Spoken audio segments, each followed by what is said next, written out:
What is up, guys? It's your boy. Hold up. Cheesy Dog.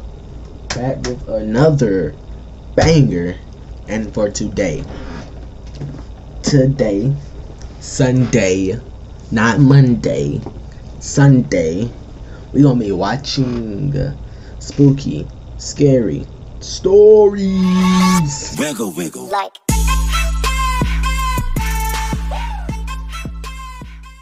I don't know why I did that like that, but spooky, scary stories did. So let's get right into it. And I don't know when this video gonna be uploaded, but yeah, hopefully I put it up by today instead of Monday. But it's all good. Oh, and I'm back to posting, so let's get into it. Quarantine housebreaking. I'm 15 years old, and I prefer my full name was not revealed. But my name is Luke. Well, okay, Luke. This happened to me about 2 weeks ago, while I was quarantined because of the coronavirus. Since there has been no school, I've been able to stay home a lot more. On a Friday night, my parents went to go visit my older brother, who was 25, in the city to check on him, while I stayed at home because I wasn't feeling well. At around 10 o'clock, my mom texted me that they would be staying the night at my brother's house and would be back in the morning. I started to feel better and stayed up late a couple more hours playing video games. Then I heard my backyard gate. Hey, video games, what you playing? Halo? My window was right by the backyard, but I thought it could have been my dad. But then I heard a voice I didn't recognize by my window. I couldn't understand what they were saying, but I immediately got scared. I started searching for my phone, but I couldn't find it. And since we didn't have a house phone, my iPhone was the only way to contact my parents. I started hearing it's an iPhone, bro. Back door, which gave me goosebumps. I turned off my computer and crawled under my bed. I heard 3 more pounds on the door until it finally burst open, and I heard the intruders enter my house. I knew I had to arm myself in case they found me. Wait, it's 3 of them. I grabbed a screwdriver. So that could be his mom, dad, and brother. As I did this, I heard the voices of 3 men speaking Spanish. As I went to crawl back under my bed, I knocked down my book on my dresser, and it made a loud thud. Stupid. Then I heard more Spanish and someone walking. They were walking towards my bedroom. It was like, I hid under my bed. As I saw someone enter my room, I was afraid. I covered my mouth as I watched the figures search around my room for about 30 seconds, until giving up and leaving. Put my ear down to the floor, and I heard rustling going on in the basement and loud yells in Spanish as if 2 men were arguing. I then finally found my phone on the floor under my sweatshirt and informed the police of my situation and whispered as much as I could. I asked the operator if I should run, but the lady told me to stay hidden. In like 5 minutes, I heard the police sirens move toward my house, and the 3 Spanish men began scurrying up the stairs. I heard all of them exit the back door and towards the back gate. After hearing that, I hung up and got from under the bed and went towards the living room. As I heard an officer knocking on the door calling out police, I ran towards the door until from behind I was tackled by someone. I let out a scream as someone's head covered my mouth and began choking me with their arm. The officer kicked down the front door and aimed his gun at me and yelled at the man choking me to let me go. The man let me go, and I almost threw up. Another officer entered and escorted me outside. You almost threw up? Wow. Where I explained everything. Oh, he looked just like you. That's your dad? The officer earlier brought in the guy who choked me, who was bald, had a black goatee, and tattoos all over his neck. He cursed me out and told me that if the cops didn't show up, he would have killed me. I finally called my parents, who came home in less than an hour, where the officer explained to my dad that they entered the backyard because the back gate was not locked. And they bust through my door because I didn't use the chain lock. As the police checked out the house, they saw that the kitchen and basement pantry had been raided, along with some valuables, like some of my mom's jewelry. Unfortunately, the 2 other men still have not been caught, and I haven't heard anything since. Seriously? I spoke with my dad afterwards, and he believed that they were stealing food because of the virus. But the part that puzzled me is while they would rob houses, people were at home. My dad has become a lot more paranoid since that situation, locking every door and installing security alarms and cameras. And I'm very glad Of that he course. did that. Because I'm afraid that Me too. the one guy who was arrested will come back and fulfill Will come his wish back. to kill me. Wait, his wish. Wait, how do you know if it was a wish? The dude said that if he wouldn't have called the cops, then he would have killed them. How do you know if that was a wish? Maybe that was just like a threat, or maybe just like, I don't know, trying to scare you, I guess. Like, hey boy, if you ain't called the cops, your behind would have been dead. Yeah, you better be scared, nigga. I'm call the cops next time. Yeah. But you better. You know, probably speaking some Espanol, you know, like. Wait. We're gonna be home. I don't even know what I'm saying right now. But, let's get to the next one real quick. You know what I'm saying? This one is gonna be an interesting one. I do not know what it's called. I forgot. So yeah, that so freaking awesome. Like, bro, like. Anyway, I should have had this ready already. I don't know. Oh. I've had a few delivery jobs that have given me the creeps. One or two that I was pretty sure I was about to be robbed. Another was... bruh.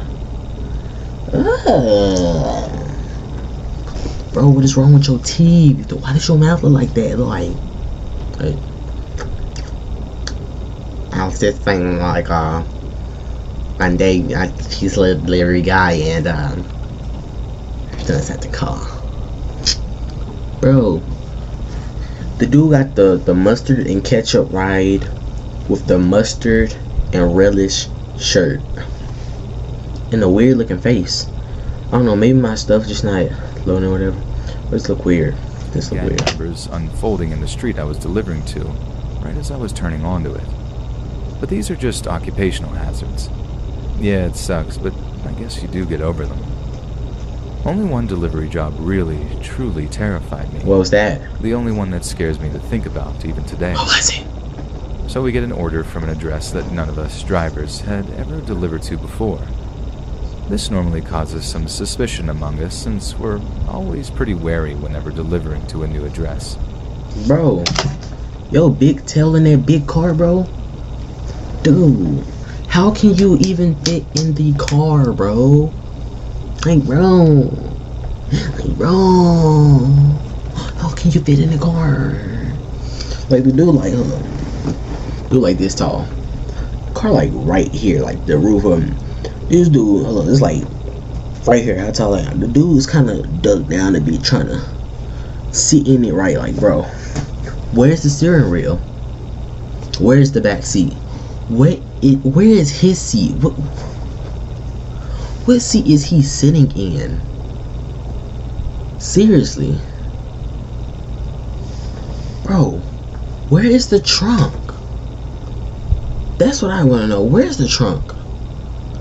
Dude, is this like two pieces of cardboard stuck together, bro? First-time deliveries have resulted in an address getting blacklisted. Sometimes they try to stiff you for money or some other scam to get free pizza. Generally speaking, the drivers take turns delivering to a new address, and this time, it just so happened to be my turn. Oh, really? So once the order is completed... Where did the pizza come from? I take them out to my car and punch the address into my sat nav. Where's your steering wheel? It turns out the address is right on the edge of our delivery area, pretty much in the middle of absolute nowhere. That's suspicious, bro. It dawns on me that this could be the oldest trick in the book. Call the pizza into some hard-to-reach location, then demand it to be free once it takes more than 45 minutes to deliver. Okay. But, to my relief, I make it out onto this old dirt road with time to spare. Yet my relief doesn't last long, not when I see the state of the address I'm delivering to. The house is so run down it looks like a squat, like it's been commandeered by the homeless as a place to avoid sleeping rough. There's a musty old pickup in the driveway. Actually, it looks dope while you its playing. Wheels all askew better from than years your of car. misuse. I mean, the place was just the very definition of haunted house. Wait, hold up, bruh. Was there like two different people doing the animation. Get the look and the animation of the cars or something, because that truck looks really good, but that car looks like what?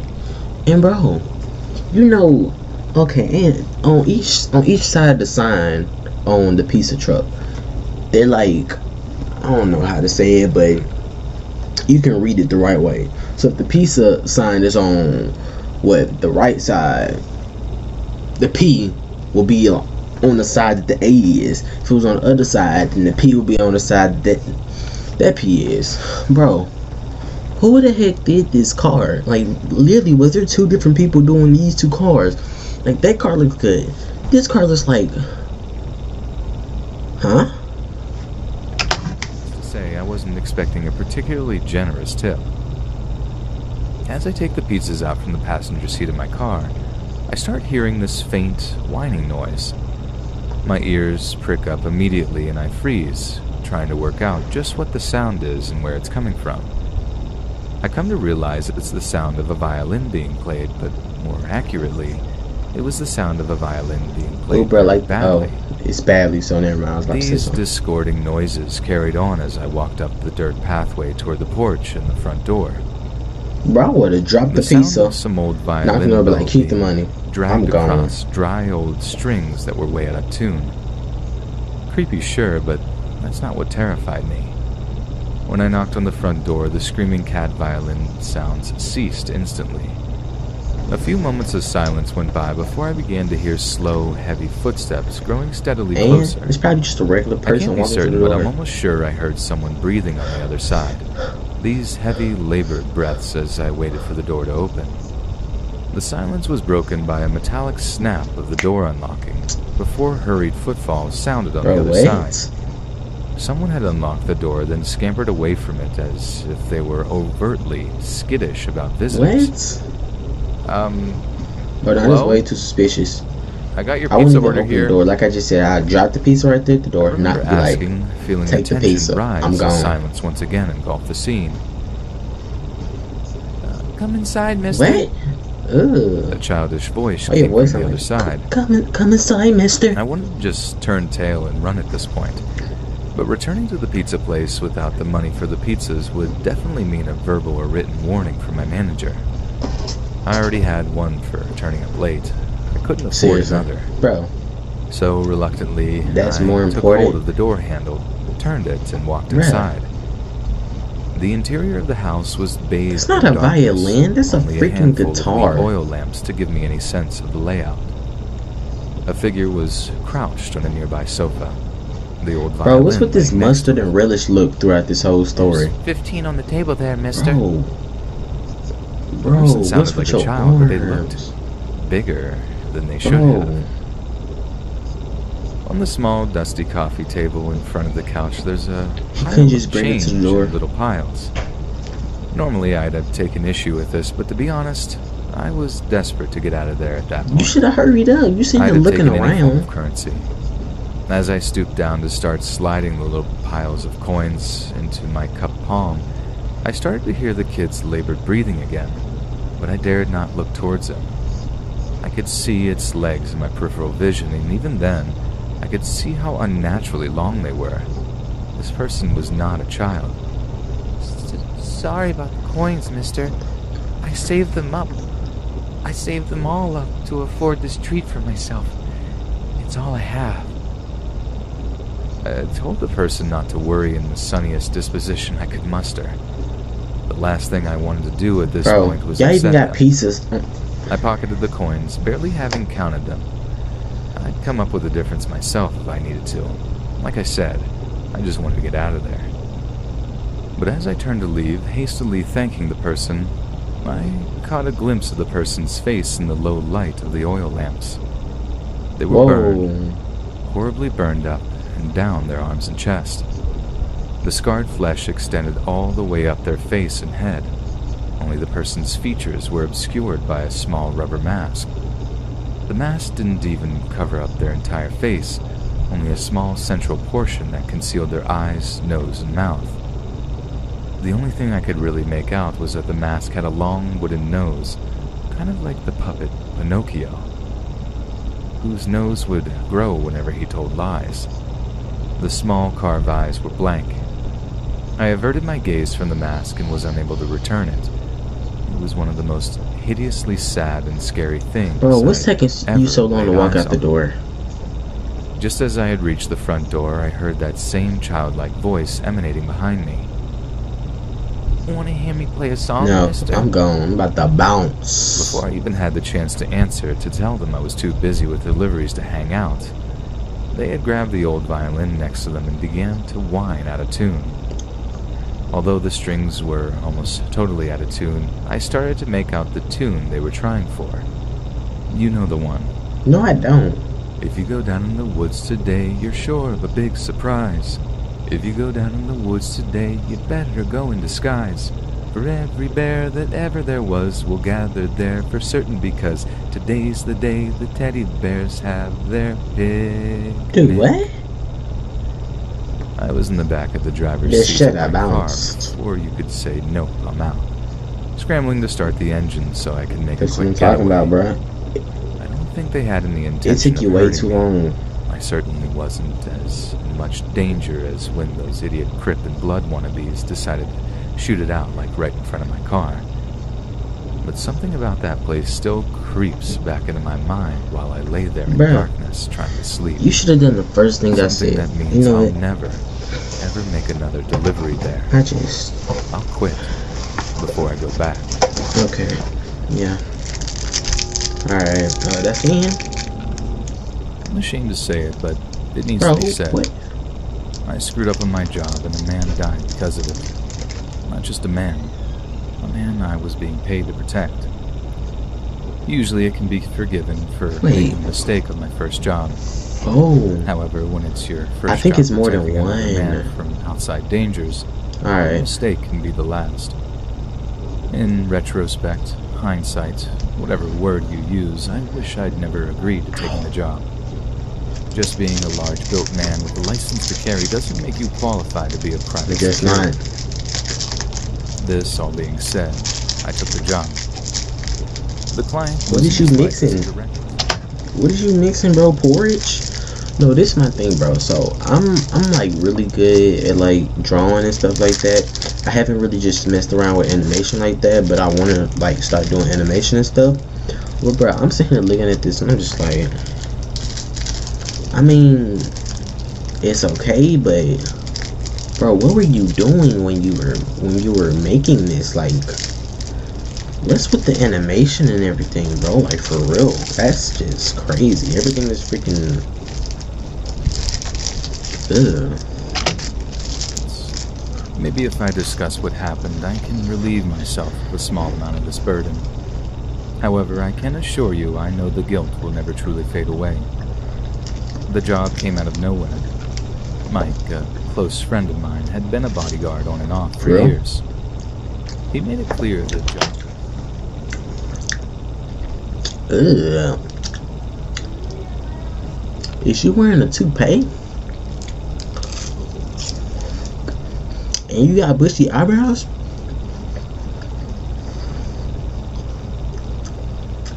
Okay. deal. No other guys he knew were available on such short notice. His next client was coming into town in the morning. Mike needed someone with a carry permit to back him up. He knew I had one, so I got the call. He assured me it wasn't a dangerous situation, but he'd like to have another guy to watch his client's back. I was somewhat nervous initially, but the money I was offered was too good to pass up. We met up at his place later that night. He gave me a rough outline of what I was expected to do. Once it had been all laid out before me, it seemed simple enough. Although this would be his first time with this particular client, he assured me once more it would be simple. After all, the guys with the real problems always had their own staff. Our client was a regular suit and tie in town for some business. 4 hours of work and he'd be back on a plane home. The morning of the job, we met with the What's with client that at the airport. mustache? A third guy, Roger, was doing the driving for us that day.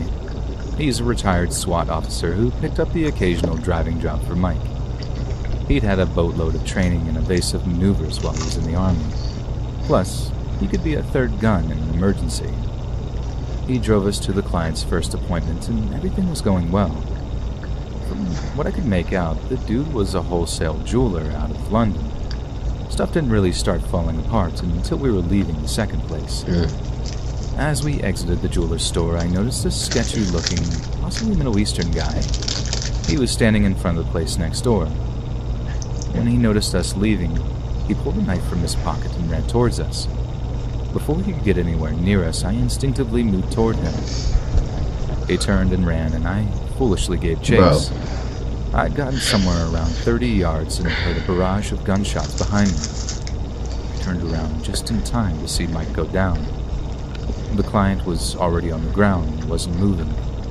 Roger was standing next to the car, shooting at two men running from the scene. By the time I'd drawn my pistol, the firefight had ended. It was clear to me I'd messed up. As Roger and I checked Mike and the client for signs of life, a weak few words came from Mike. I hope you won't be offended if I don't ask for your help again. We had a brief chuckle, but we both knew this wasn't a laughing matter. Roger confirmed that the client was in fact dead. I rode to the hospital with Mike, and Roger stayed behind with the cops. Bro. This big mess made no sense. I knew I could trust Mike. He said the client indicated no current danger to his life. We were supposed to be only there to prevent robberies. We'd both seen the guy with a load of stones on him, so no flags went up. Regardless, considering the number of guys in on the hit, I had a strong feeling we didn't get the whole story. I'd been waiting for news on Mike for about half an hour when Roger finally showed. The cops were right behind me. Now it was my turn. When they were done with me, they wanted to talk to Mike, but he was still in surgery. 2 hours later, we got the good news. He was going to make it.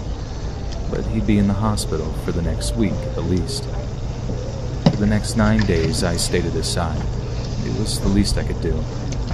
The following morning, we had our first discussion since the shooting. You do realize the guy with the blade was a decoy, right? It became pretty obvious once I heard you all yell at me to come back. Listen, don't feel guilty. It's not your fault. I've fallen for dumber things than that. We continued our talk for a while until Mike fell asleep. No matter what he said, though, I always feel bad. A man lost his life after all.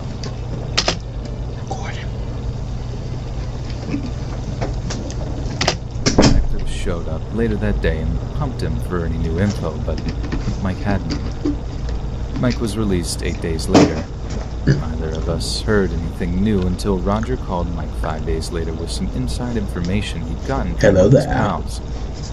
The client had been far from honest with us. Bro, look at his hand. How are you doing that? He was involved in a deal with some men in which he screwed them out of $100,000. They had made it known if he was to return to the States, he'd be whacked. He'd be whacked? If he would have known this beforehand, he wouldn't have taken the job. Exactly. That's likely why the dirtbag kept it quiet. Somehow this bit of info had made it past the background check. Nonetheless, even a crook doesn't deserve to be sprayed with bullets on a public street. We were only hearing it from their side. It could have all been a huge misunderstanding. Bro. After my anger cooled, it became obvious to me that I was just deflecting my feelings onto the client. Well, yeah. Thief or not, I was responsible for the safety of the man. Bro, stop. Had my mistake gotten him killed, Bro. A very good friend of mine almost did too. I mean, when Mike's back in fighting shape, I'm sure he'll return to security work, albeit in a slightly more careful manner. I mean, bro.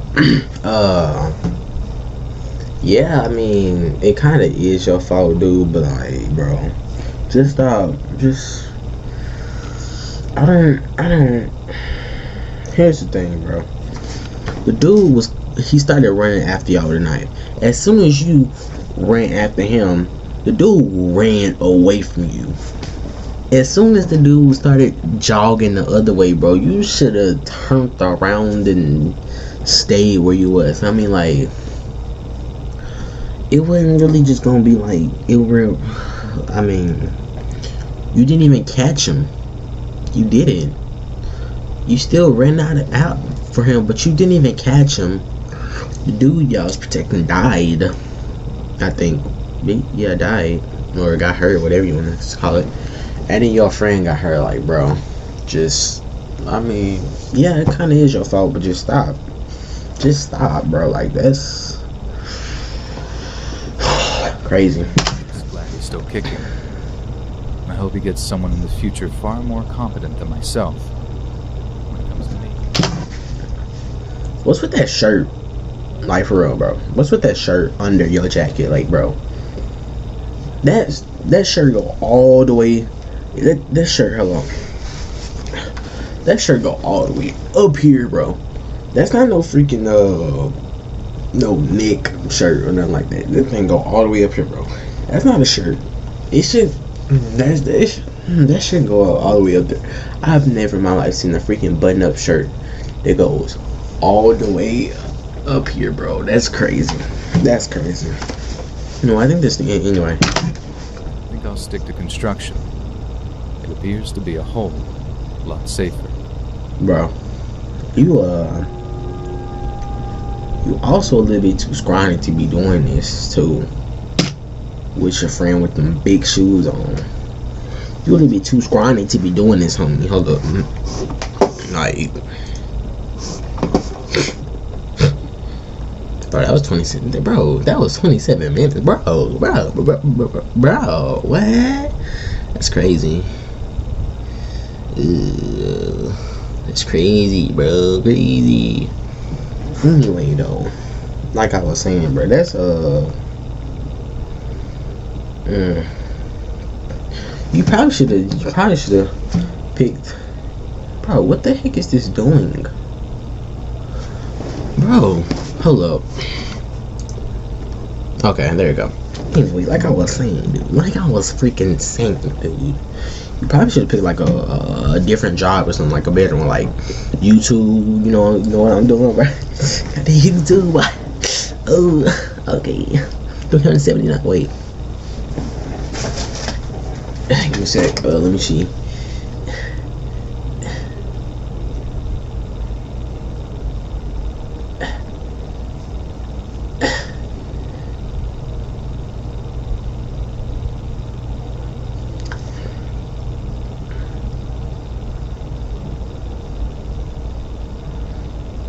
Oh my god, bro. It's taking so long.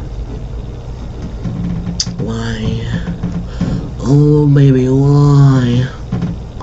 Yeah, boy, 379 subscribers. 379 subscribers, boy. You should do things like you do. Stay in your house. Stay in your house. Don't go out. No. No. You don't know why? Because well, I'm not going to say every day. But every month, your boy, Cheesy Dog, will always be back with another banger, and you already know it. Okay, I can't wait to get some. I can't wait till like my channel really just start popping and everything. But yeah, dude, that's my stories wasn't really crazy though, cause I mean scary, cause it's like the same thing. Kind of the same thing that being like every other spooky thing, spooky story that you see. I need like some really good ones, So link on me in the description, but follow me on Twitter, Instagram, and I want y'all to send me some more scary stories and stuff. But anyway, that is all for the video, guys. So I'll see you guys in another banger. Okay, so make sure you hit that like and make sure you hit that subscribe button. Okay, dude. Okay, hit that like and hit that subscribe button, dude. And yeah, share my channel to other people. Damn, this is a 30-minute video. God damn, dude. Freaking crazy, man. But anyway, deuces, boy.